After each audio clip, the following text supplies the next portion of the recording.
I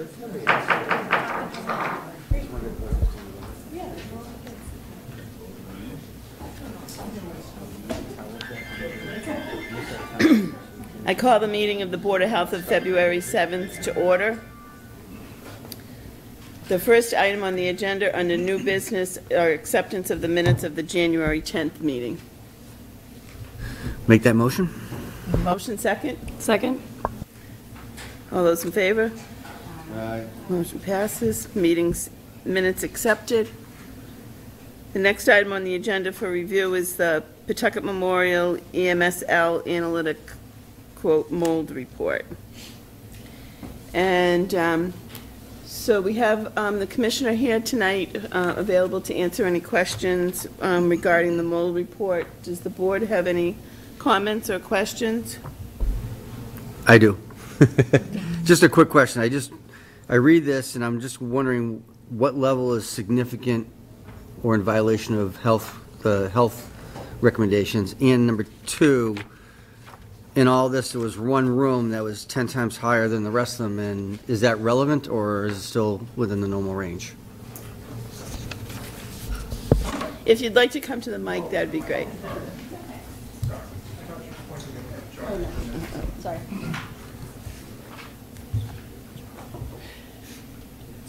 So good evening, everyone. Good evening.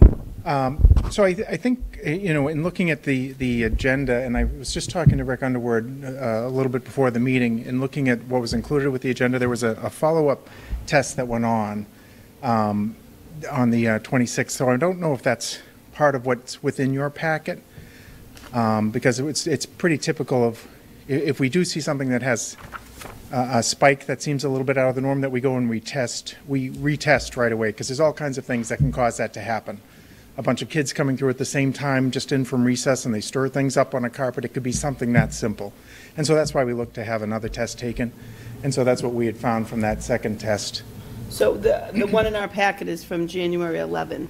Right, and then there was a follow-up, the 26th. Okay, we don't have that. Were the results okay? Yes. Okay, fine. Yes. And so I apologize. I thought when I had printed out and I saw the two, compared it, we didn't see that second one there. So I apologize. We can get that forwarded along to you. I believe you. Yeah. I believe you. It's fine. Do you want to just give us a little update on what actually has been done over there to improve the air quality? Or So we're doing a lot of different things. You know, across the entire district, we've been going through updating the controls that are in the buildings for quite some time. They had become older. They weren't functioning the way that they should, and what the controls actually do is open and close dampers. They turn actuators on and off for radiant heat and for cooling and everything to come through. They open outside air dampers to let fresh air come in and create the right mixture that should be there within the classrooms. So there's been the first phase of this controls update that's happened now in all of the schools is completed. We're moving into the second phase of that. That includes two things, because if you can imagine, getting that first phase done gives us a platform that allows us to actually look into the schools and manipulate them from a computer, just plugged in, and we can see that we can make these things actuate or not, turn on and off, and so on. Now that we can really see what's out there, we needed to determine which issues were being caused by controls and which were being caused by a mechanical failure. And so that's the phase two portion that we're going through right now. So over these last couple of months, there have been several mechanical issues that have been remedied. They've gone classroom to classroom to classroom. There are still some control issues to iron out that we're working on, and that tends to be less an idea about like air quality, but more about the temperature that we're able to maintain there. Sometimes it's causing them to overheat slightly. And so those things are being addressed as we speak. There were some very significant mechanical flaws there that were in the school that have been repaired. And there are some things that are still on order. AHU2 has been on order. As soon as it's in, we'll be making that installation. The other thing that we've moved forward with is we've had the analysis done for replacing the chiller that's at that school, along with many other chillers. We're working on an IVAQ grant that's part of a DESI grant that will allow us to replace chillers at about 6 of the schools.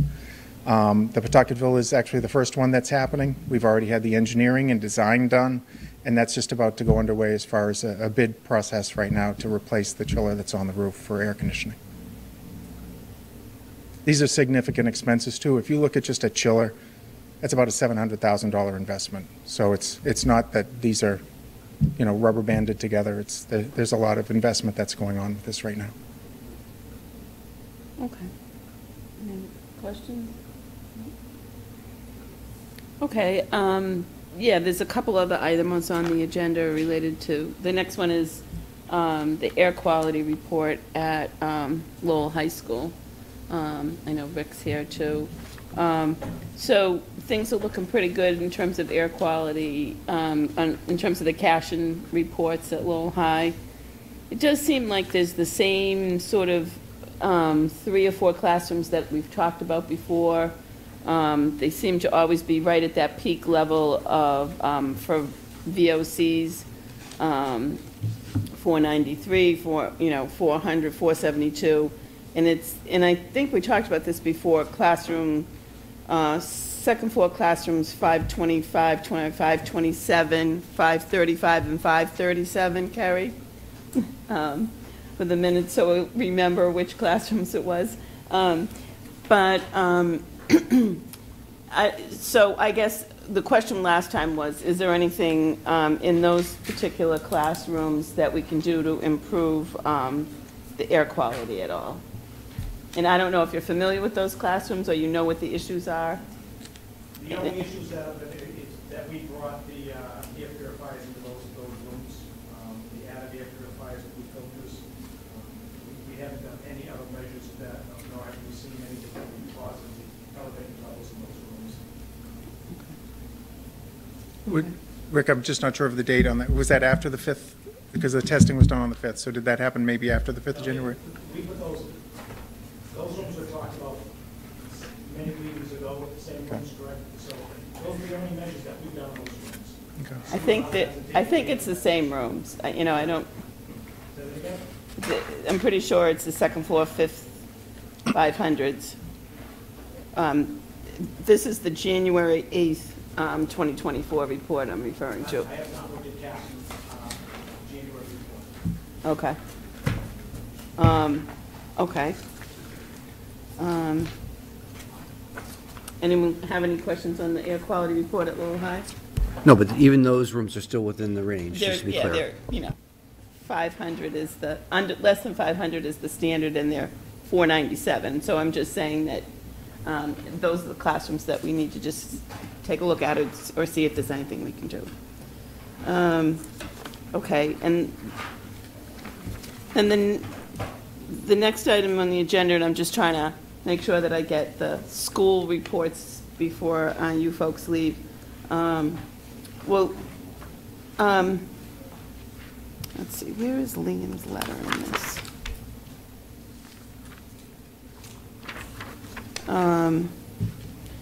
So the actual next item on the agenda is the Development Services Report. And so it relates, Jimmy, if you could come up to the podium. Some of this relates to the DPW Commissioner and Mr. Underwood. So, pardon me? And the banner, Mr. Banner. Banner Pest Control is here, Mr. Underwood's here, and you can do the whole report. If you could start with the school failures. So, as folks know, we've been talking about health code failures in the schools, and again this month, unfortunately, we have some more schools that are on the list of failed health inspections, health code inspections. And one of the issues that is one of the failures in some of the schools was a rodent issue. And so I'll let you go ahead and give your report before I Good evening, board. give it for you.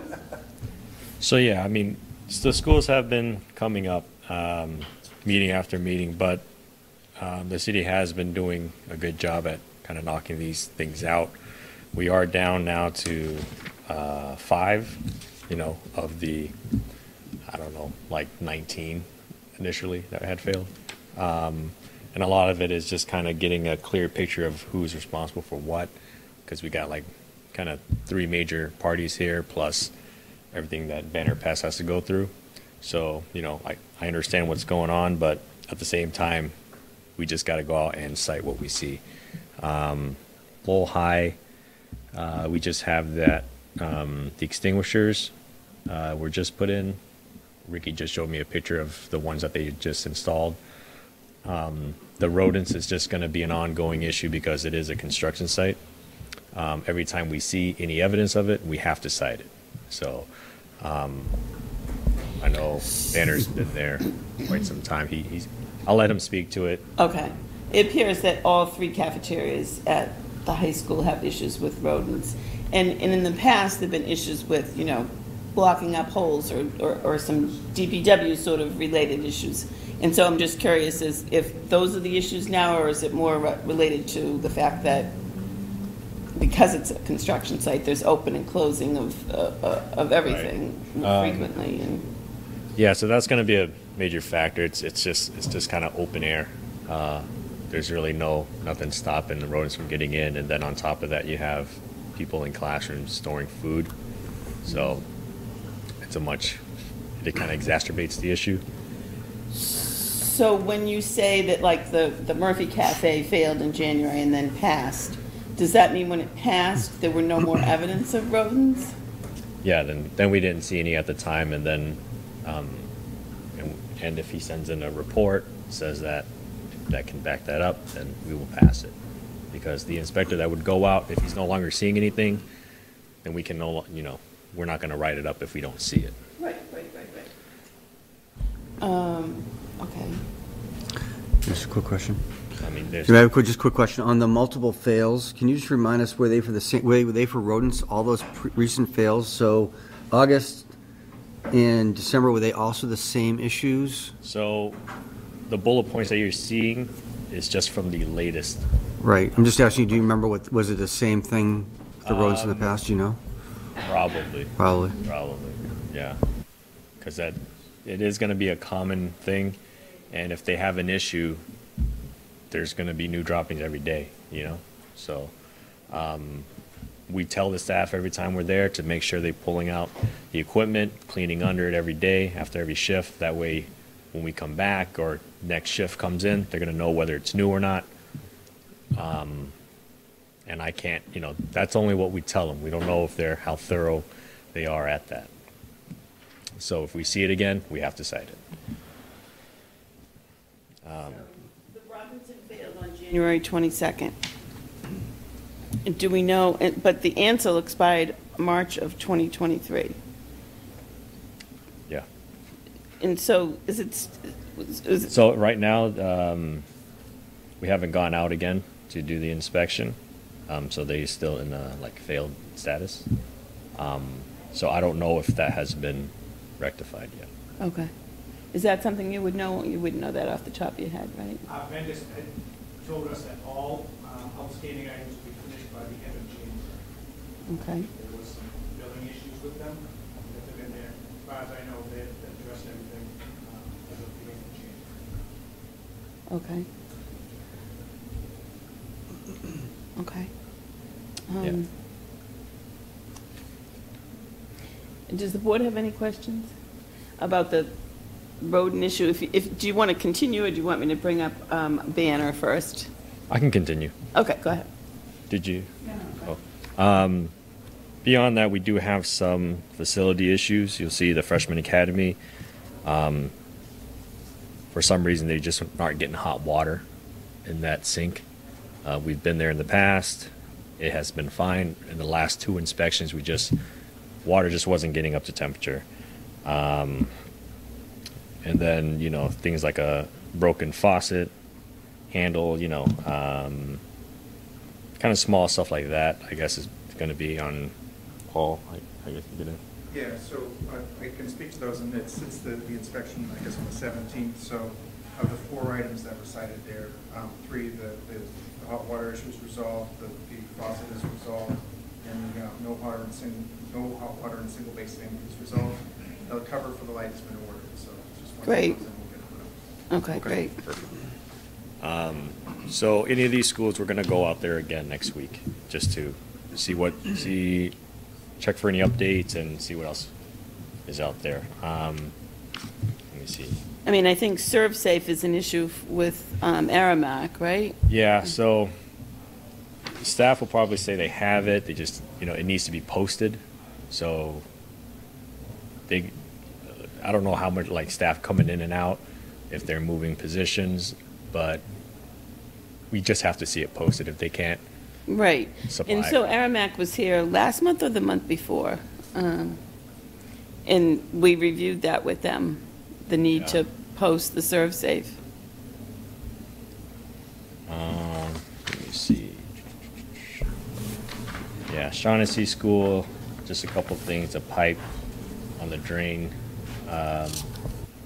So it's not, so that issue is it's more of a safety issue for the staff. Just the way that they drain it has a ways to go when it hits the floor. When it hits the floor, it just splashes up, it's slippery, it's hot, and all we're asking is just for a little extension there to catch kind of the water. Right. In that case, that's their vendor is supposed to be returning Aramac's vendors for their piece of equipment installed. Yeah. I can follow up with Alicia. Okay. Aside from the schools, there really was only one other one, and that was Vietai here with the incident upstairs. That's a first, huh? Yes. Yeah. So the company that cleaned it up did send us a certification before we went to open that place back up. There was not much into I guess, it went through the floors and kind of and Okay. got into the seat. I was wondering why there was, So okay. it was far from the kitchen. And then once the professionals went in, we asked to get it certified, and as soon as we got that, and all the repairs were done, then they were able to open again. Pretty much half the time was just waiting for insurance to sign off on the work because it's a commercial building, so it takes a little while. So we had the cleaning company out there that weekend, but they couldn't touch it for a couple days until they got the okay from insurance. So. Is that because Trinity was slow to respond to the call? 2 weeks too late, I guess.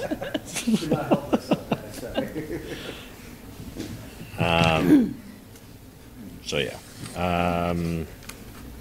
And then there was no new businesses that month, and this is just what we have for the regular past inspections.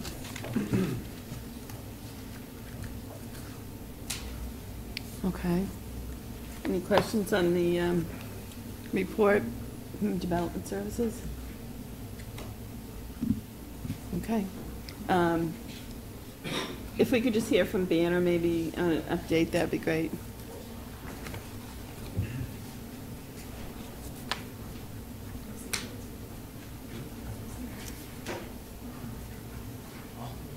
Hi. Hi. I mean, overall, the schools are in pretty good shape. Is there anyone that you wanted me to talk about specifically? Well, I mean, I guess in this month's report, the 3 Lowell High cafeterias were on there for failing inspections in January.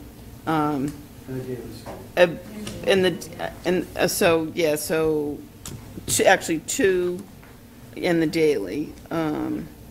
Okay. The daily was evidence of rodents in the storage room. And then the Murphy Cafe and the Courtyard Restaurant, both evidence of rodents in the storage room. At the Murphy Cafe at the Daily or the high school? No, the Murphy Cafe is at Lowell High. Okay. Okay. So the high school, it presents its challenges. The size of the building. There's a couple things I did want to bring to your attention Being under construction. Sure.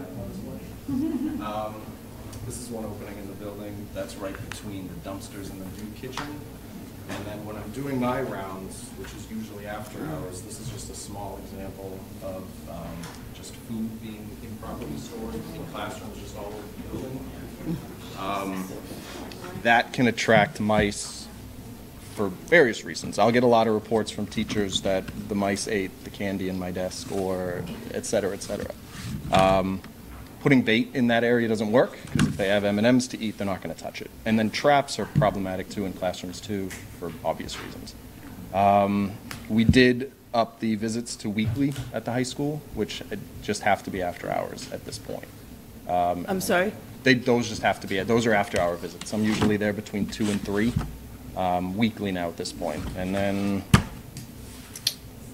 the daily seems okay. So the access to the building, access by the mice, that can't Yeah. be, those aren't building issues, those are, It's just because it's under construction. Right. I mean, it's the area it's in, the rodent population we're dealing with, just in the Yeah. just outside, and then just the building being open, just with Yeah. areas like that. It's because it's under construction, it's going to be.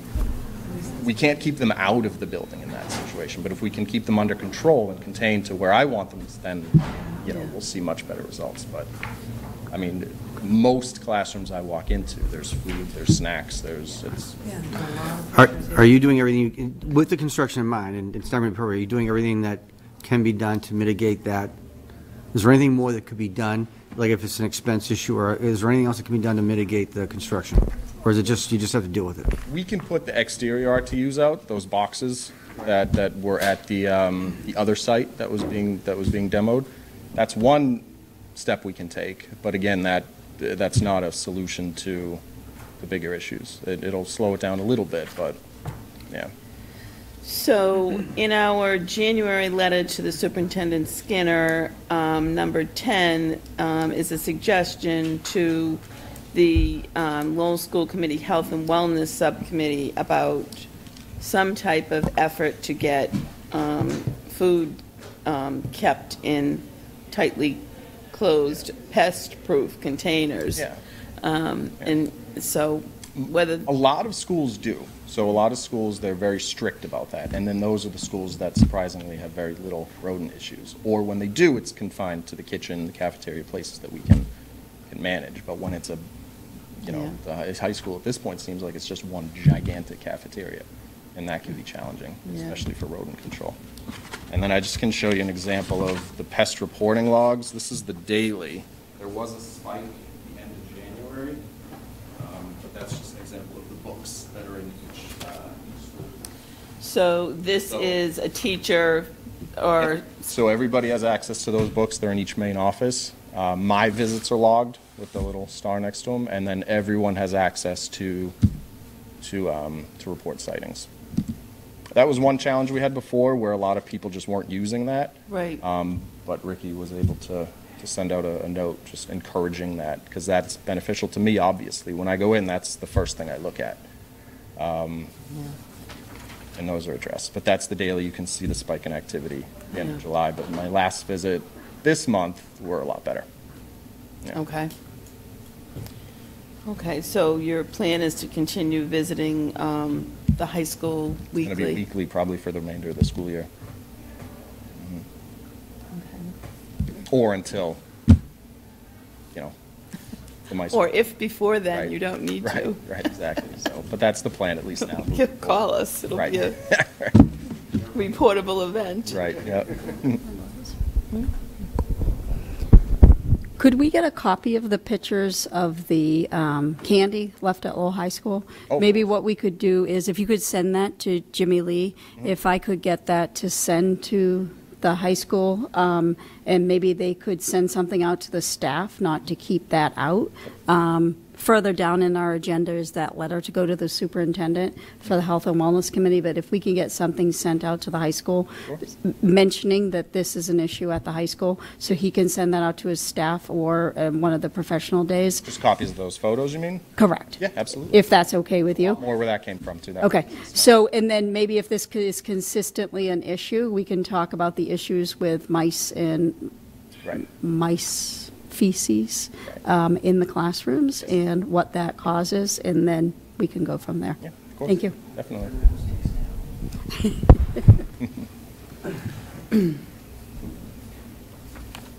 Okay. All right, anything else on the, any other questions, comments? Thank you for coming. No problem. Thank you. Thank you all. Jimmy?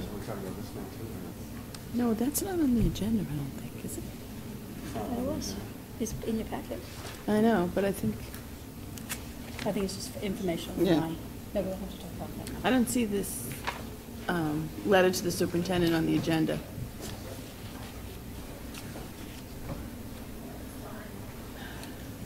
It might be in my report. Thank you. Thank you.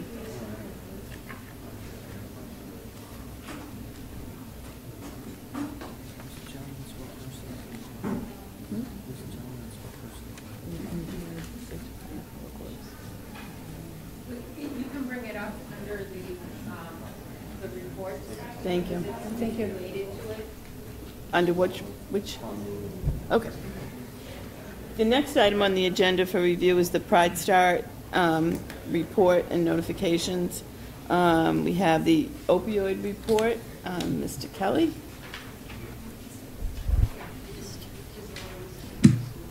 Hello. Hi. Really not much difference. The opioid report is pretty consistent, no big changes. Just on the general topic, the tough study that the city... John, I'm sorry. Joanne, it's right here under number 2, the Patrick Memorial, the second document listed. Oh, okay. We skipped it. Okay. Want me to go sit down? No. Oh, okay. They're gone. Oh, all right. So the study that We'll go back to it. Lowell been working on, Stop OD, that's coming to an end. We should start to see the results of that in the next month or so about how we can change the surge protocol and how the messages will be changed, how we get out to the people.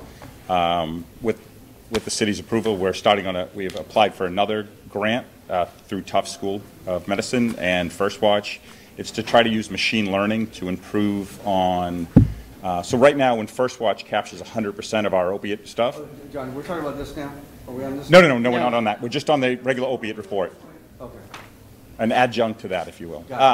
So First Watch captures 100%, but we know about 20% are false positives. So this grant would help, with the help of the Tufts School, start to try to learn machine learning so we can get context to it. So if EMT writes, for some reason, I hate heroin, right, First Watch captures that as a potential overdose because it's just looking for the word heroin. The study, what we're trying to do is capture that last 20% just for opiates, but then it's a CDC grant, so it would get theoretically expanded into other.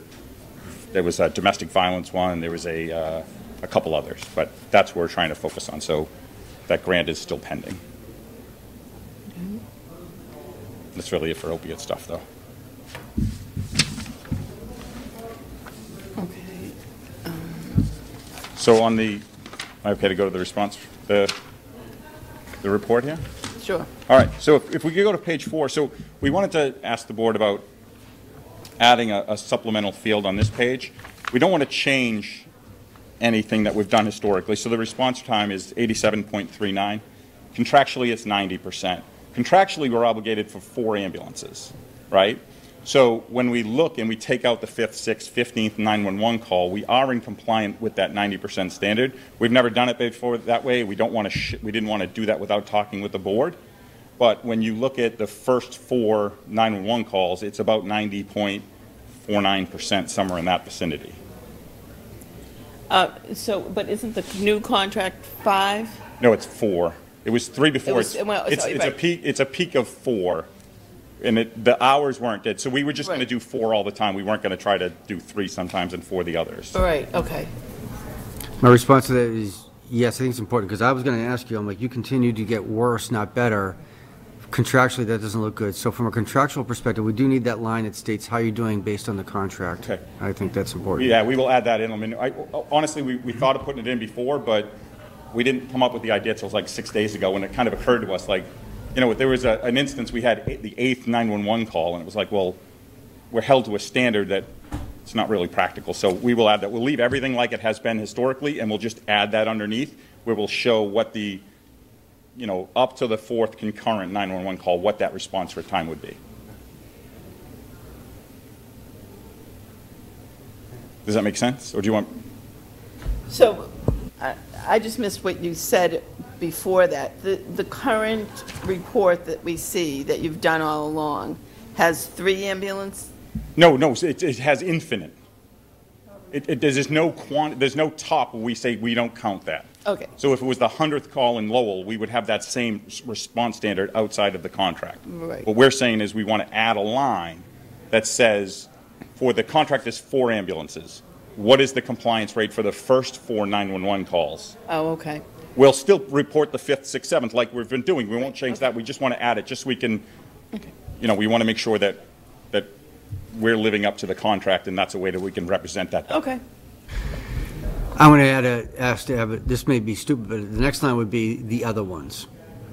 So you say the first 4, the average time for them, and then the average time for the subsequent ones. Perfect, okay. At some point, I mean, I understand from a contractual perspective, but we want to know that anybody who needs 911 gets a response in a short period of time. And so then the question is, does the contract represent what the needs of the city are? So it'd be good to know what the average is once you get beyond the contract, even the number of calls it represents, etc. So we can look and see whether there's a need for more. That's all. Absolutely. And if we go to, so to follow up on that, if we go to page 7, so last time we were here, we talked about wanting a little bit more in depth than just the list of all the calls that were over 12 minutes. So we did that. So there were 112 instances that took us more than 11:59 to get to the patient. You know, if we step back for a second, 2 of the patients needed ALS to go to the hospital. So the overwhelming majority of patients, it was either BLS or a non-transport. And that list, you can break it out. So I won't go through all of them, but you can see that the psych, the nature is how we got it from the 911 center, was 25% of the time. I'm sorry, 25 of the 112. And you can kind of go through each of them. It's with the black background and the white font are the instances where ALS was sent. So 7 of those calls, 7 of the 112 times, ALS and BLS was sent. And out of those, 2 patients were transported. One was a death, but it was expected. There was a nurse on scene with a MOLST, so it wasn't an unexpected event. And then the other 4 ended up being refusals, even though the paramedics were sent. I'm sorry, it wasn't an unexpected event. Why'd they call you? So it happens an awful lot. The MOLST, even though it says you don't have to call, you can call your funeral. We go a lot for those. I think Got it. I think it's end of life. People kind of panic a little bit. Families right. and stuff, and it's fine. You know, please call us. We'd rather have to come and make them feel better. There's no problem, but we end up doing that quite a bit. So we did kind of go through, and I think a lot of this, and tied with the other thing, is Casey's going to talk in a minute about the ALS for EMD. Ideally, right, eventually, whether it's a year or 3 years from now, we want to be able to bring that same EMD to the BLS side of things, right? We're going 911, we're going lights and sirens for somebody with toe pain for 15 years. That's what's happening today in the city. We have, 32,000 times an EMS vehicle last year put their lights and sirens on going to patients. We want to try to, how do we bring that down? We want to leverage the great work the 911 Center does, and Casey's going to talk about that in a few minutes. Maybe someone asked the people in the hallway to quiet down. I'm sorry? No. Oh, okay.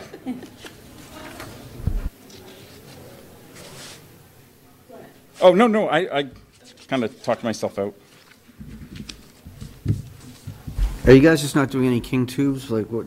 It's like 1 out of 1 in 1 quarter, or is that just mixed up data? Well, so no. So the king tubes that are reflected there are only when the intubation failed. They're not just straight king tubes. If we want us to report instances when we start with a king tube and use a king tube, we can do that. But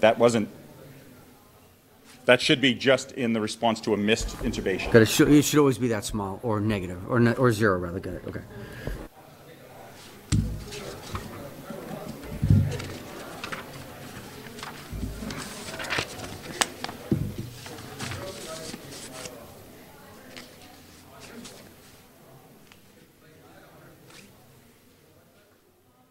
just going back to what you were just talking about, when I'm looking at the page 11, and you're talking about the alpha through echoes, so are you telling us your proposal is going to be that for these alphas that you don't go lights blazing, you would just go?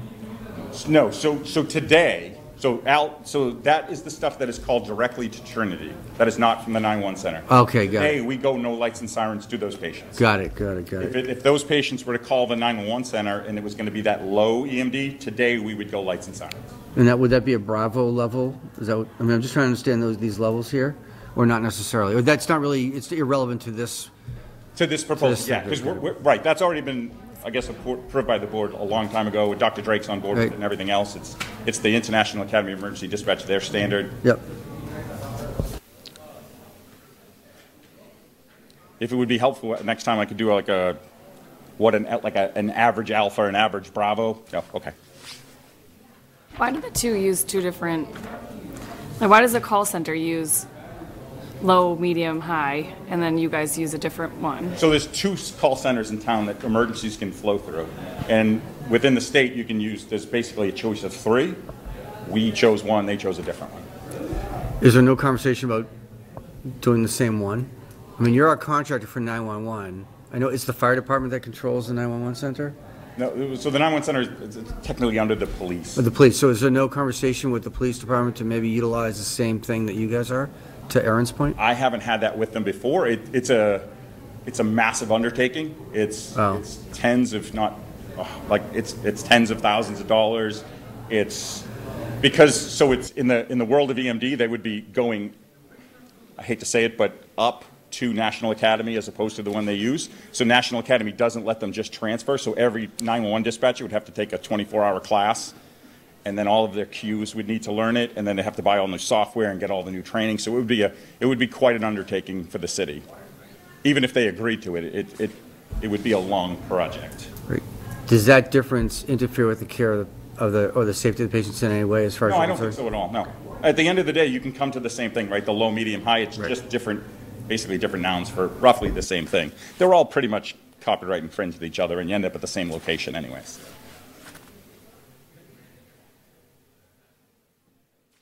All right, so if that's all right, I'll have Casey come up.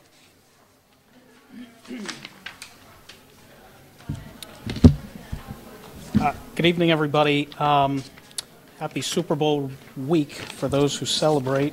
I think that we can kind of, just maybe hash out a little bit about the EMD stuff, but we had this conversation the last time that John and I were here. I'll probably be a little bit repetitive to start, but, what prompted these discussions about, possibly having a, transformative journey for the 911 system, certainly are the 87% compliance with the contractual standards. And so I think the question is asked every meeting, when do we add more trucks? When do we add more ambulances? When do we add more ALS units? And as I said the last time, it's not that that's an invalid question and answer, but it's not the only answer. And what John and I have been discussing over the past year, along with the Lowell 911 Center and some other municipal leaders, Chief Sharon and some of the lieutenants on the police side, was to try to leverage some additional dispatch information so that we can optimize our deployment of resources within the city. As you can see from the first slide, on the ALS end, we're being canceled on 55% of our responses. That was about, I actually don't have the raw number of what that was, but it's certainly in the thousands for Lowell. For Lowell General Hospital paramedics, we have an annual call volume of around 11,000 to 12,000 responses a year. About 66% of those are within the city of Lowell. The rest of them are the surrounding communities. So we had met with the, and then we also have the other the other elephant in the room, which is that the request for 911 ambulance responses is going up year over year. Okay, and that's, I think, something that we can address by, again, optimizing the system. But with that 55%, our thought is to start with ALS. Deploy a strategy where we can take the two different EMD systems, match up the codes. John can talk about that. But I just wanted to talk about the urgency of such a change. Hopefully get your buy-in on this, have some discussion, answer any questions that you have. But I think the Lowell 911 Center, as John and I have discovered, they have a pretty sharp process for screening these calls. They have a very intensive QA process that is very similar to, what they have at Trinity and what the Trinity dispatchers go through as far as compliance with the program. And we're just looking to leverage every bit of information that we have to deploy these same resources. As it stands right now, and I'm kind of maybe speaking off the cuff a little bit, the way that ALS is dispatched now, or the criteria for dispatch, is reflected in a policy that at Pride Star Trinity. And so we're trying to take a little bit more of a nuanced approach, match the two systems, and figure out the acuity of I don't want to say figure out, but determine the acuity of the patient and dispatch paramedics. The objectives in this, first and foremost, are the safety of the community. As John said, 32,000 times we lit up our lights and sirens in the city of Lowell. I don't know if anyone's had the opportunity to drive lights and sirens. It's an incredibly dangerous thing to do. And I think we obviously have some more work to do other than the ALS, but safety of the community and the safety of the EMS providers are first and foremost with this proposal. But again, in the context of slim resources and being able to expand our capabilities, we also want to make sure that we have adequate availability for critical patients. And so far, we haven't missed any critical 911 calls in the city or in the greater Lowell community, but it's certainly a hazard that we want to mitigate. So I am going to turn it over to John just to go through what the process is and the different EMD structures and how we're going to match it, and then we can talk about what our quality assurance plan is for this. And So, I guess that was my question. So I guess the proposal is to ensure availability of ALS services for critical patients. And so I guess my first question you just answered is that we haven't had any instances where we needed ALS and you missed a critical patient, right? That's what you're saying? Yeah. Okay. I think that's important to point out. Yeah, thank you. I just had one question before you're done. So in one of our things, it says that there's a Mass General law. It's actually not clear, like kind of the way that it's written. It says, as mandated by Mass General law, the Lowell 911 Center EMDs each request for an ambulance. So what is the Mass General, like what is the law? Just so that, I just want to see that this doesn't violate what I don't know the CMG, like the number and everything, but it was came out in 2012. It was via the Mass 911. Up till then, there was no requirement in Massachusetts to do the emergency medical dispatch. So somebody could call and say, I have my husband's in cardiac arrest, help me. And before that date, there was no obligation in Massachusetts to help. Now there's an obligation that 911 center, whoever answers that phone, has to be able to provide CPR instructions, deliver babies, that sort of thing. Okay. And that's what the Lowell dispatchers do. Probably not on an everyday, but at least weekly basis. So that I apologize. I don't know the CMR, but it's No, that's okay. It just wasn't really clearly written, so I just a little. Thank you. But we're not the city's PSAP, so we don't technically have a legal obligation for everybody who calls us, but we still do it because that's part of our accreditation process. We're the EMD resource for Groveland, so if you happen to be in Groveland and call and need an ambulance, you'll talk to one of our dispatchers. Lowell just kept it in-house and does it themselves. So as kind of an example of the dispatch, so really where we want to change, like right now, if someone calls 911 and says, the patient's having a seizure. Today, you get a fire truck, police, maybe a cruiser, but you get an ALS and a BLS unit. But with the EMD process, you may find out that the patient has a seizure history. I should have picked a different complaint. Seizures, convulses 3 times a day and is stopped and is up walking around. But right now, none of that information gets taken into what we're doing. So what we want to do is leverage that additional information, get them to say it was a medium level, or on our end, on the Trinity dispatch, if they called us, it would be a Bravo or an Alpha level. And then the fire department would not change their structure. They're still going to go lights and sirens. Our BLS is still going lights and sirens to that patient. The only thing that would be different is that the paramedics wouldn't be dispatched right then. If the fire department got there or the BLS got there and decided they needed the paramedics, we would send the paramedics then. And ideally what would happen is then they would be available sooner for that next call that comes in. And that decision is made at Trinity or at Lowell Dispatch? So, well, I guess the decision is on my dispatchers. The decision whether it's a low, high, or medium is made by the Lowell dispatcher in accordance with their training and their quality assurance to make sure they're selecting the same one.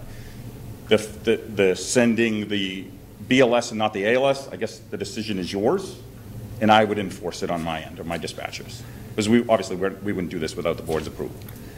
Right, but at the end of the day, it's your team's algorithm that would decide. Yes, right. as it is now. It's not 911. It'd be your right. Correct, as it is now. The policy that Casey was talking about, we call Appendix 1. Right. It was written by Dr. Drake when he was our medical director years ago, and it's just a list of complaints, but they're not nuanced, right? It's a shotgun as opposed to something a little bit more specific.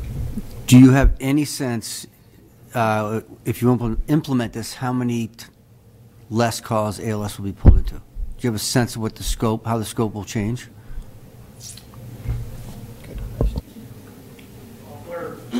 We're not trying to go to zero. Right. Good. Don't go below 50, please, based on this. Yeah, we don't, because it's just not well matched. So I can tell you on our end from when we EMD it, right? So when we look at the calls we do, our delta level, which is the high acuity, the ALS is like 65% transport rate. Our Charlie, which is that medium level, is like 50-50, right? So I don't know if I answered the question, but I got myself. Well, let me put it this way then. If we're in agreement that you're going to do this, that's a metric we would want to know. We want to, you have to track that. That's one of the things we And want to that's track. the QA that Casey and Right. Dave and we'll all work on. And Is there other towns or other communities that employ this kind of structure that you could get some data from as far as how that work produces that? We're an outlier as far as how we're designed as an EMS system, multi-tiered. It really doesn't exist in a lot of other communities. I'm currently, we're doing a study right now with Tewksbury and Dracut in their rec center, because we're trying to do the same thing, trying to reduce unnecessary ALS responses in those two communities. We're putting the data together right now for them, but the process isn't the same as the city of Lowell. And what I should say is, if I could just give an example to try to match this up instead of seizure, shortness of breath. Okay, right. So shortness of breath is just a huge spectrum of acuity, and what Lowell 911 will be doing, or what they do right now, is they go through their EMD process, and they'll figure out high, medium, low. Currently, if shortness of breath is part of any of the complaints per the policy right now, they send ALS, right? So we get sent on a lot of, assault with shortness of breath and things like that. What we're trying to leverage is that additional piece of information, high, medium, low. So the complaint can be shortness of breath, and then they'll tell the dispatchers, as far as I understand it, a high response or a low response, and then that's really how they. So I don't think there's a lot of technical stuff that's happening on Pride Star's end. It kind of all matches up, but essentially what we're looking at is dispatching ALS to the high-level calls, BLS to medium and low. That's not done now, I'm sorry, I'm getting a little confused. Yeah. I apologize for that, and we'll still only have to take about it, but, so currently, someone called the short of breath, Mhm. and you're currently sending ALS regardless of what level of shortness of breath you have. Yes. And you're trying to propose that that level would be mediated as to risk, low, high, or medium. Correct. And who does that mediation? Is that the dispatcher? That's the Lowell 911 And dispatch. what would the difference in training be, or et cetera, in order for them to mediate that one? And why isn't that done now? I guess I'm confused by that. So there is no additional training to need, they just need to tell us that extra word. Okay. So they are required, that's the Mass General Law, they're How are they mandated. figuring it out is what I'm asking you. They already figured out, they just don't tell us. Oh. So they just call, they just say 34, shortness of breath, the address, and that's it. Like, you get nothing else of the information that they've collected on the phone? Okay, they give a little bit more, but we don't get the low, medium, high. We don't get that word. What's the system for scoring that, I guess is what I'm asking you, John? Like, do they, I know it sounds, I'm probably missing something, so I No. apologize.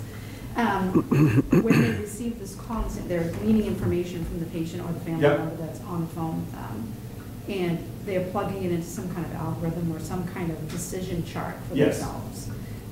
So they're still going to be using the same decision chart. There's going to be nothing new about what they're doing. They're just going to verbally tell you, this falls into this level according to this chart for me, and they're not doing that now. Correct. Why are they not doing that now? We just had never happened. Because it was So just they're as, doing it, but they're not telling you what level they've decided. it didn't matter, it doesn't matter now, because if it's shortness of breath, they send them anyway. So the level doesn't matter because they're automatically going because it's shortness, by diagnosis, I'm taking it, right? And this is just an evolution, Right, that's all. right. Like, we've done it internally for ourselves for years and years. And as to your original question, so it's a little bit different, but so for National Academy, Salt Lake City Fire, right, big city, they use the Alpha Bravo Charlie. For a Charlie response, we send ALS, BLS light, sirens hot. Salt Lake City sends ALS cold. So they will send a paramedic truck that can take no lights, no sirens, will take 20 minutes to get there. That's how confident they are in the outcomes of it. You know, the city uses PowerPhone. It's used by tens of thousands of dispatch centers across America. They have a pretty strong QA component. The city of Lowell has a legal requirement through the Mass General Law for the Mass 911 to do the same quality assurance that we do. It's just a different program, but at the end of the day, it's the same steps, and it's defined like, okay, this is what you said, this is the answer, this is what you did, and it makes sure that the dispatchers are going the right path. So would there ever be the instance where the Lowell dispatchers take the information, decide the level, relay that to you, and you look at the information, but you think it's a different level? Or no? We would go up, not down, right? So that's what we Yeah. always tell our dispatchers. If there's something, if your spidey sense goes off and you're just like, man, that doesn't feel right. Yeah. We say, send them, don't not send them. So if you say, oh, this is BS, I'm not gonna, no, that's not okay. But if it comes out as a medium and you're like, that doesn't seem right, then we would send them. I mean, I'm guessing the goal is not to get to 0% dispatch but not transported for ALS, right? I mean, Right, that's- you're not looking to like, okay, I never want to go to, No. We'd like to get to, I don't know, 75%, right, 80%, where Yeah. the paramedics are going to the hospital. yeah. If we could bring that 55% down to 30%, Yeah. 40%. Right, we just don't want to bring it so low that you start missing the ones where you need to be, right? So it can't be so low that now it's 5% of the ones you should have been there, we're missing 5% of the ones you should have been there, that's all. And we may find that the medium for seizure and chest pain ends up going ALS 70% of the time. Right. But the medium for abdominal pain and the flu goes 0% of the time, right? And then we have like an EMD grid, so we have all 26 or 37 cards, and then all across, we just put a little black one that says, okay, for this you do that, for this you do that. So we may, as this evolves, we may find some of those mediums are going at a much higher rate ALS. So we just take them out and say, okay, for the medium of this, you will always send paramedics. For the medium of these, you won't. Got it. Got it, okay. Thank you. Any other comments, questions? I would just say I'm in support of doing this as long as it's audited well and we get a good report and we're willing to adjust. I would expect that you would adjust on the fly if you find you're starting to miss them, not wait till the next Board of Health meeting, right? like I said, we will always make Yeah, sure we right, correct in the over right. versus the under. Right.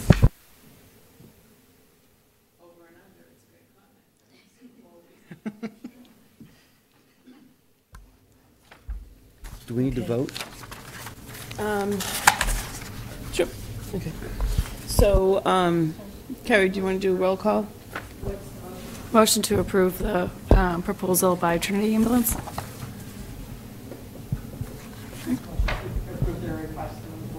For the response for ALS level calls? Yep. Yeah. I'll second it. Change. Yeah. So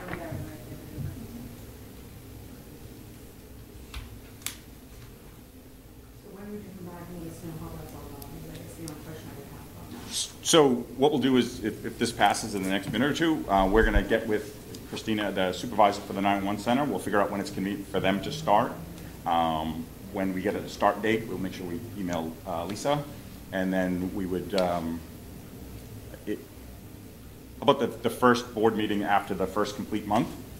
Right, even if it's not our normal quarter to come back, but after we've been doing it for a month, we'll come back, even if it's an off month, and kind of describe what's happened so far. Okay. Yes. Yes. Yes. Yes. 5 yeas. All right. All right, thank you. Thank you all very much. Thanks, guys. See you. So,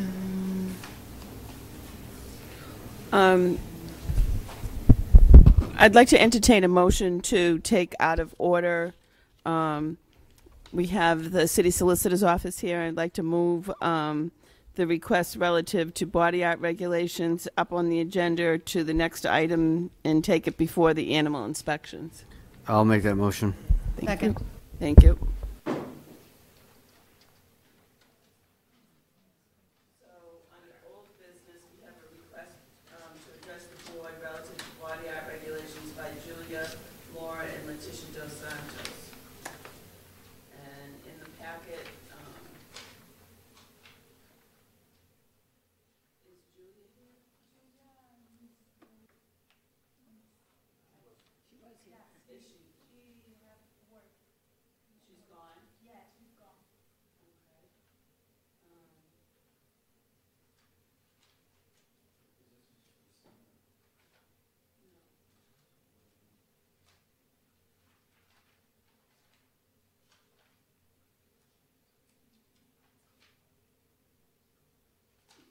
So,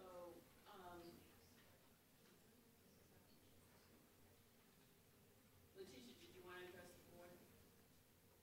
Yeah. Oh, please come up. Hello. Good evening. Okay. My name is Leticia Santos. My address is 1939 Middlesex Street, Lowell. Julia is gone. I try to speak of all of you. We here again for to do permission to do lips, permission to start giving classes and the apprenticeship, and for microblading, we can help clients with old body than eyebrows. Sorry. Understand me? No? You don't? So these are the requests that you made before. I honestly don't remember how we left it. I thought we were going to look into doing that at the last time we You're talked. requesting apprenticeship. Yes, we request for apprenticeship and permission to do lips and class for microblading. So the last time that you were here, we asked for some information from a few different towns. Yes. We were given a little bit of information from Chelmsford, Yes. that didn't have a lot of this information on it. And we were told that Julia was doing this in Boston, and she didn't give us the information from Boston.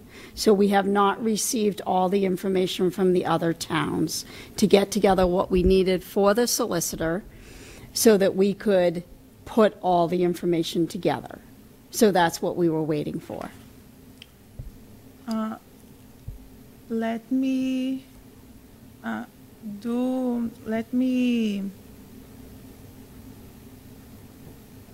understand.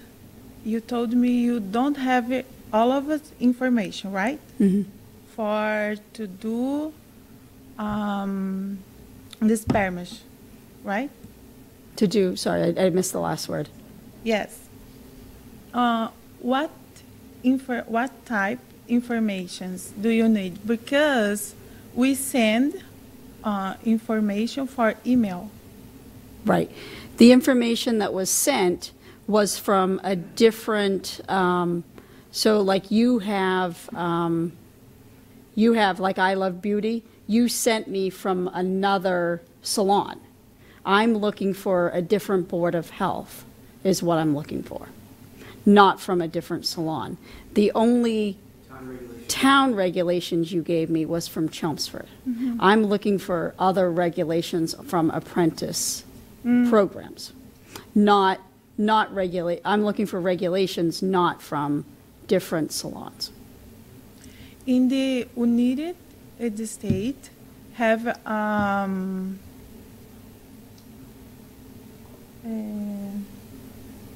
associate about the micropigmentation. Let me. I don't think the board was looking to do micropigmentation or lip or any type of cosmetic The only discussion makeup. last time was about apprenticeship, I believe. I mean, that we were considering. With the microabrasion or something. I thought we were looking at micropigmentation or something. Yeah. You were going to talk to a colleague about, Yeah, so. something about the. So I talked to a breast surgeon and oncologist in Lowell who both supported the idea that that could be done. But I didn't bring that to you because this was 3 months ago, and I missed the meeting afterwards. But I did confer with colleagues that this is done by other people. It doesn't necessarily have to be done in a doctor's office. It can be done safely. So I apologize for that.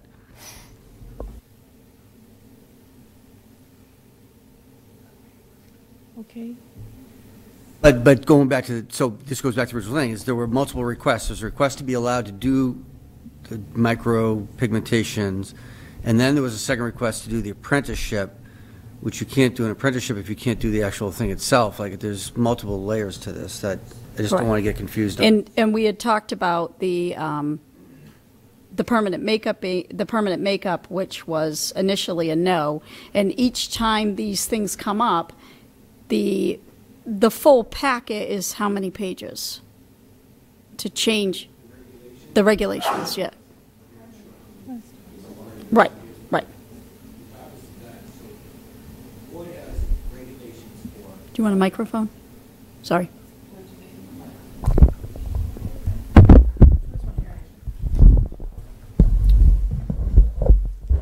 Okay, for the record, John McKenna, First Assistant Solicitor, Law Department. So the body art regulation was enacted last year, I believe, in August or whatever the date was. So we have that regulation in place now. In section, I think it's 10.1, it allows for apprenticeship for tattooing only. So there's no apprenticeship program for microblading.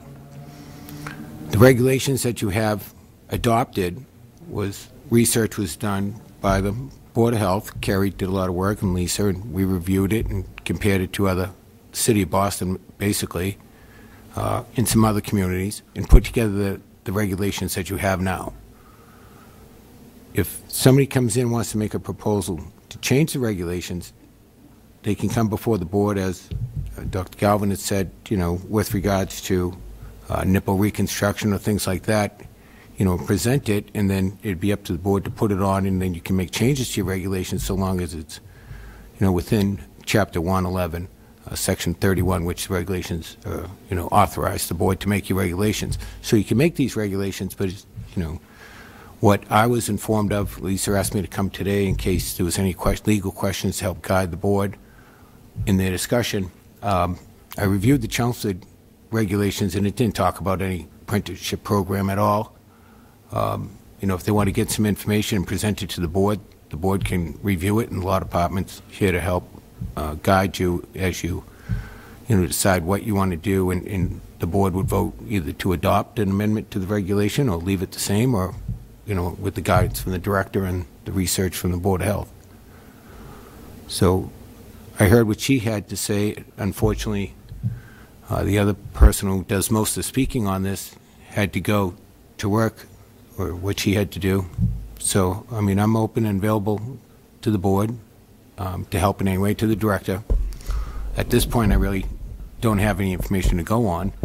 But if, somebody wants to present something to the board and the board wants to take an action, I'd be happy to help. So just a question, John. So when we change the regulations, we still have to go through the full process. We're going to have to post it in the paper. We're going to have a public hearing. We're going to have to go through the same process again, correct? Correct. We're going to have to go A regulation of the board is similar to an ordinance adopted by the council, and in order to adopt it, the proper procedures, due process, you give notice precisely what you're going to change, and then you have a public hearing to adopt it, and then post it, and then move forward. So that, So, Letitia, just so you know, that it would be the same process again, that we have to work on the paperwork. It has to come in front of the board for a vote if they decide to go through this, and then the public hearing. So it still wouldn't start right again. And the lawyer for the solicitor for the city is saying that the Board of Health for Chelmsford, for what you sent us, doesn't include an apprenticeship in their regulations, which is what you sent me, which is what I was trying to look at to see if we could just copy something so that it would cut down our time in doing the paperwork. So that was what I was looking for, is something to cut down our time so that we wouldn't have to go through line by line and do something. And that was what I was looking for you to send me, something to cut down our time in what we could do, so we didn't have to spend a lot of time on something, okay? So, I think we've asked Julia this question a couple of times. What we're looking for is, are there any communities in the state that have an apprenticeship allowed in their regulations? And then the whole thing that you're bringing back again now is, the issue of micropigmentation and whatnot. Again, the same questions. Julia keeps saying there are other towns that do it, and we keep asking, can you tell us who they are? And we get communities sent to us, but they don't have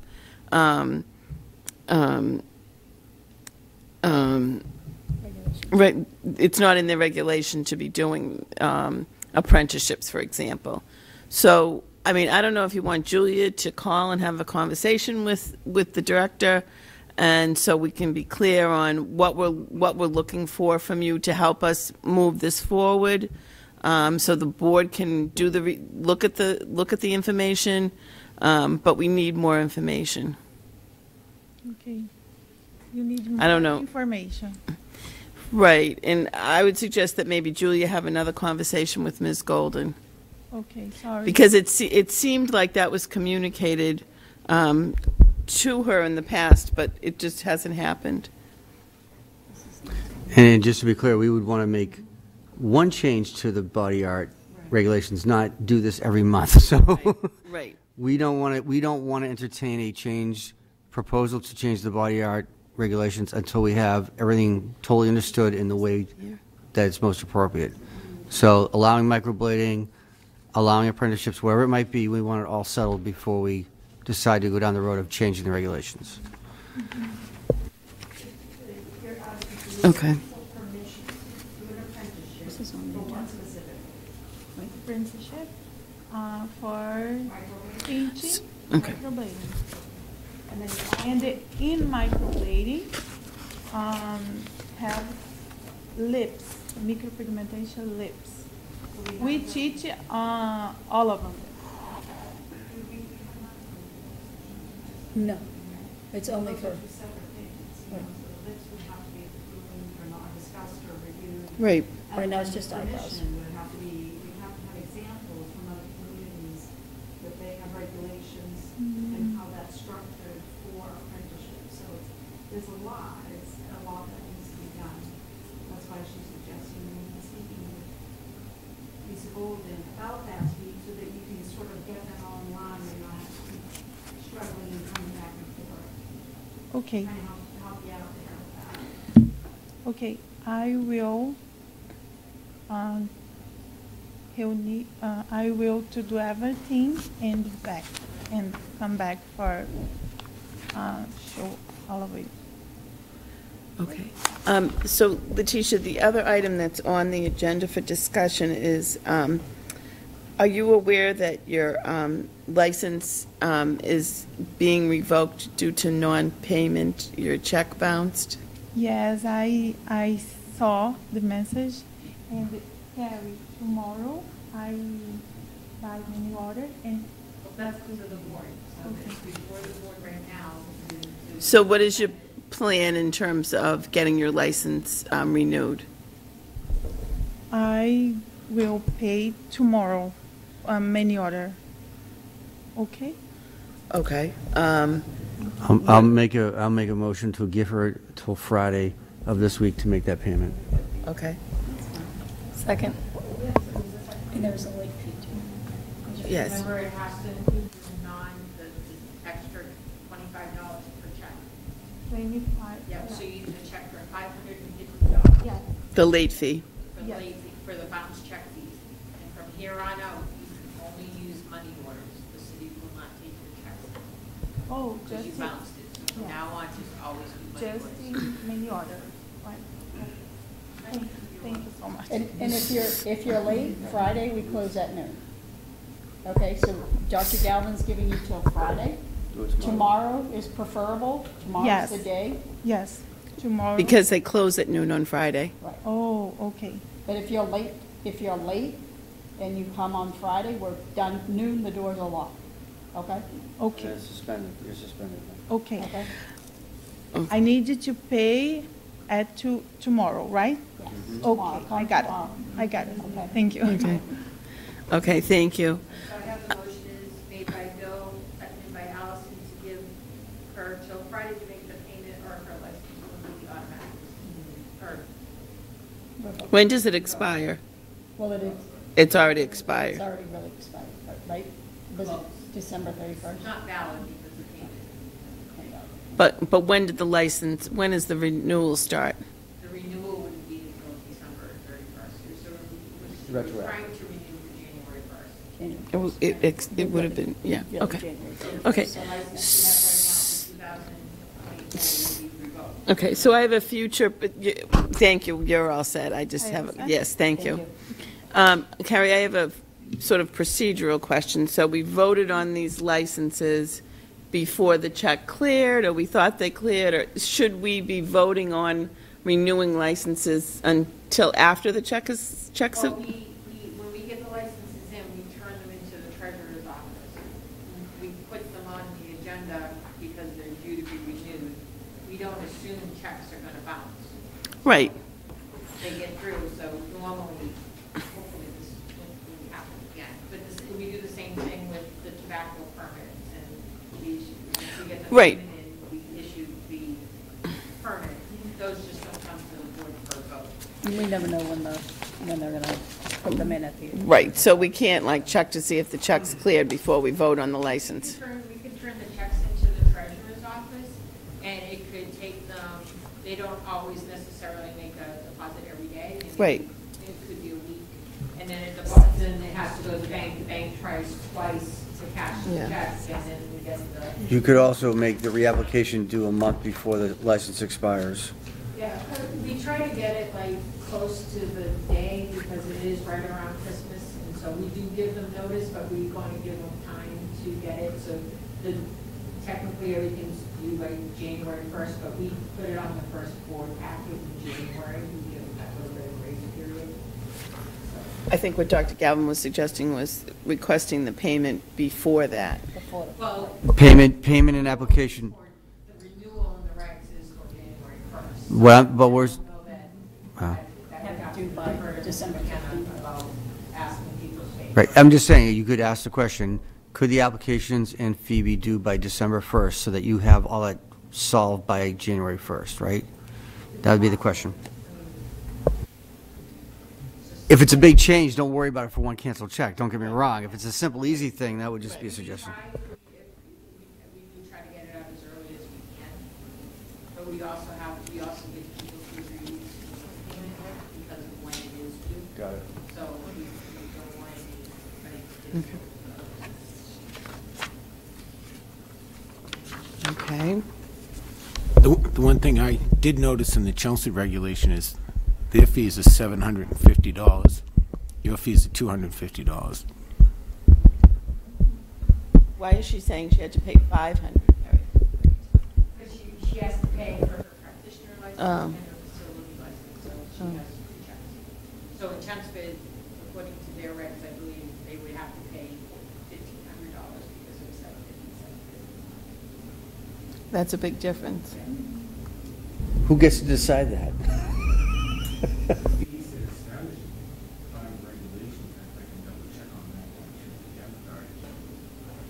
In fact, in December, when they first broached this, the board did say no cosmetics, no lips, none of that. So, and then we, again, in the past, we have turned down a tattoo artist to do it in their parlor, and I Love Beauty and Heaven's Beauty are hairdressing salons or nail salons that they're looking to. So if we do review or reconsider the regulation, that would be the time to consider a fee being raised. If, you're right, and if we reconsider the nipple,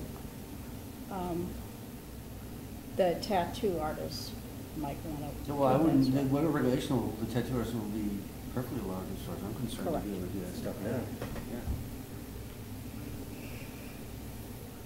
Okay. Thank you. I was surprised at my friends' answers. They were like, oh, yeah, please. No? Well, because I'm sure people want that. They do, and they can't, there's not enough. They can't get. Under doctor, there's not enough people under doctor supervision to do it for everybody. So. And right now, under our regs, people are allowed to do that, but they have to be under the supervision of a physician. So like when the young lady tried to have it done before, and she went to school in New Jersey to learn how to do this, she actually went to a school to learn how to do all that needs to be done. The board had said, didn't want to put it in the regs, it could be done in the tattoo shop. She was allowed to go to a doctor's office, have a room in the doctor's office to be doing this, so if there was a problem, it would be medical. So that's the other. The less medical people around, the better. Listen, would it be a conflict of interest if I volunteered to be that supervising? Yes, yes. Yeah, well, that too, yeah. Thank you for coming, Mr. Thank City you. Solicitor. We'll be looking for your services again. Thank you. Thank you. Thank you.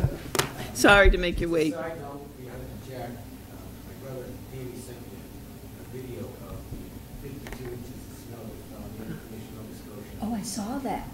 I went to school. Jack went to school. I'm glad to be home. Yeah. I saw that. Really? Thank you. 52 inches. Need a motion to return to the agenda? That's nuts. Yeah, do we have a motion? Second. Motion Thank to you. adjourn? So the next item on the agenda is the animal inspections as mailed. Do we need to vote on that? I'll make that motion. Second. Keep the train going. Just so you know that they'll be coming back again for a Hey, can, Portuguese interpreter. I feel like Right. a lot is being lost in translation. What?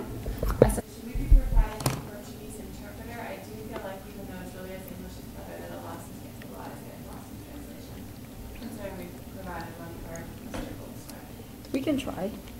I would also suggest that they not come back to this board until they've provided the health director with the appropriate information to help us make a decision. Otherwise, we're just going to do the same conversation for the 5th time. Just delays that. It's not solving the problem. They need to work with the health director to get the proper information about microblading and apprenticeships so that we can make an educated decision about whether we want to change the body art rules or not. Yeah, they shouldn't We be, decided to provide the translator for the gentleman at the store that was around $200 for that trip. well, Okay, we can. it's okay. We need to provide what we need to provide to get Right, done. what needs to happen before they're ever put on the agenda again is that they have a conversation with the director and where, But if they're not understanding what we're asking, them going to Lisa time and time again clearly isn't getting through to them. So Right. we need to make sure that they're. But that interpret can be done at her office rather than here at the board, that's all. The other one, the last microphone.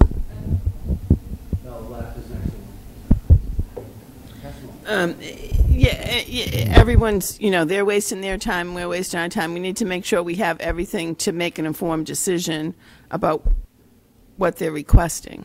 Yes. And so if Lisa thinks when she has a conversation with Julia that she doesn't understand it, that needs to happen before the next board meeting, that there's an interpreter present with Lisa and Julia, and they have a conversation before the next board meeting and before they're back on the agenda without the information that we need. Yes, this is very frustrating for them, and you can tell it's very frustrating for them, and they've come in the health department with people who speak their language, and we can provide someone who speaks their language as well. Yes, absolutely. Thank you. Thank you. So this animal inspection renewal is just until April? Yeah, he's new. I did inform them that it would have to be done again for the upcoming year. So the state renews these as of April 1st. Oh, okay. So they're usually on the first board agenda in April, and then they get sent in and approved. I mean, do we need a motion to? Motion to approve. Okay. Oh, yeah, we did it. Okay, sorry. Catch up, Leah. The next item on the agenda is the tobacco control report. Nope. As submitted in the packet. Any questions? Nope. Okay. Next item is the body art practitioner license renewal for Paul Bowl at 6 8th Avenue for Black Sheep Inc. I didn't have his information in my packet. Oh, actually, I didn't either. Everything's all set? Yeah, rather than do the whole spreadsheet that we did, it's right here, like we did, and that was there. Okay. I think we had asked that change a few years ago, Okay. right? Just to make it easier. Okay. Do we have a motion to approve? Motion to approve. Second? Second. All those in favor? Aye. Aye. Thank you. Okay, and then now we're on the director's report. Director Golden. First item is the wastewater testing report from January. They're a little small, so they're a little hard to I read. could I hope. It's a little too small to read it, magnifying right? glass, Just telling you, us old people. I'm right there with you. So, So if this gets sent out again, can we have it? That's as big as I can handle. well, no, we can. Somebody can write in what the virus is or whatever, you know what we're looking So- at. Yeah. So maybe you can just tell us what it says. Joanne, when I printed it, it was white called. So, yeah, we'll just, next time we'll just make it I'll email it to you guys. So flu A is going down, COVID went up, flu B has gone up just a little bit. So it looks like this is the COVID one, the first one, right? No, that's monkeypox, I believe. That's not COVID. Well, maybe yours are in a different order. I always wonder how they get that. We're still on this thing. Oh, yeah, that does say SARS. No, you know why? Because it's so small, that's why. So Yeah. it's just because your scale is so, You're old. it's just because your scale is so small, that's why. It's because of where your scale But is. the line has gone down. It's, A little bit. it's gone down very From 1 to 0? slightly. Yeah, it's gone down very slightly. Oh, Very I think we got the monkeypox slightly. line still. Oh, no, it's terrible. The numbers are definitely going down. Yeah. I'll But- just tell you, they're going down anyway. But The COVID But, numbers. yeah, yeah. Okay. But the new numbers that I got this week, flu B is on the rise, which has not been on the rise at all. So, not bad. Next in line. It's okay. It's fine. It's all good. Not bad, though. Nothing's bad. The public health, we have 8 active TB cases. We gave more shots now. We have, we're still doing our Tuesday clinics. So we have, we finally have COVID vaccine for insurance people. So we did give 5 COVID vaccines. We gave 14 flu shots because people still want flu shots. And we did give 7 Hep A shots. can I just ask you guys what's the definition of revoked again? Oh, for TB? Oh. For, yeah. So, yeah, someone's reported as a suspect and then Mhm. So the same thing like in the hospital, if you put somebody on precautions and you do their sputums and then take them off precautions. Just an interesting word, that's all. But I hear you, yes. Yeah, kind of a weird. Yeah. And then we do have the full school health division report now. Now we can get a fancy report. Did you have a question on the, I see you're on the public health.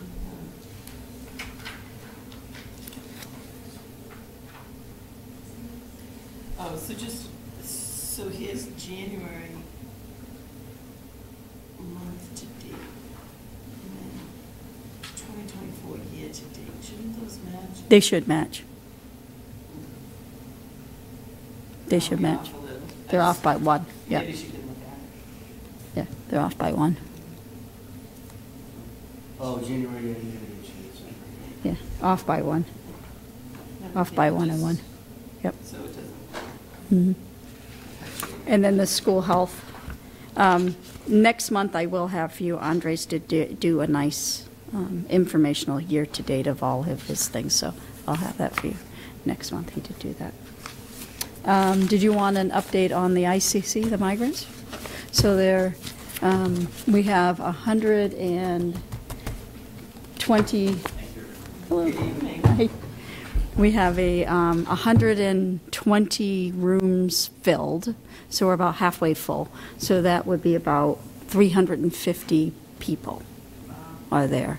So there's a little bit of a, we've had a little bit of a stop of families for right now. So far it's going pretty good. They're starting to get jobs. Probably about 15 people have jobs. They have Mass Hire there helping them get jobs 4 days a week. Mass Health is there helping the people who don't have paperwork for insurance to get insurance. They have people from immigration there helping people get their paperwork and documentation for green cards that need them. There are, I believe, between 24 and 40 school-age children registered for school. And then the first group of that transferred from Billerica to Lowell, most of those school children are still being transported back to Billerica schools for the rest of the school year. You're welcome.